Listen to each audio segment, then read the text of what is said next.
Today we're going to solve a very common WooCommerce workflow problem. By default, WooCommerce assigns the order status processing when a payment is completed. For many stores, this works perfectly. But in other cases, you may want something different.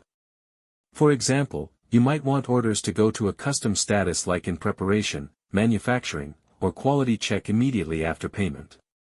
This can help your team follow a clearer workflow and reflect the real stages of order processing inside your business. In this tutorial, I'll show you how to set a custom order status as the default status after payment in WooCommerce. To do this, we'll use the plugin SDP Custom Order Status for WooCommerce. First, make sure the plugin is installed and activated. Once it's active, go to the Custom Order Status section in the WooCommerce admin area. Here you can create and manage all your custom statuses. Let's create a new one.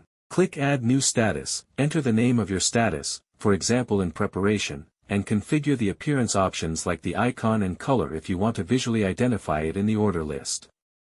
You can also configure email notifications for customers or administrators if needed. Once the status is created, we can set it as the default status for paid orders. To do that, simply edit the status and enable the option that sets this status as the default after payment completion. From now on, when a customer completes a payment, WooCommerce will automatically assign this custom status instead of the standard processing status. This small change can make a big difference in stores that require a more detailed order workflow. Instead of adapting your process to WooCommerce default statuses, you can adapt WooCommerce to match the real stages of your business. And that's it.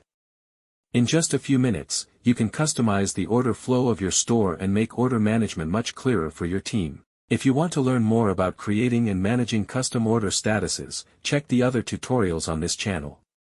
And if this video helped you, consider subscribing for more WooCommerce tips and tutorials.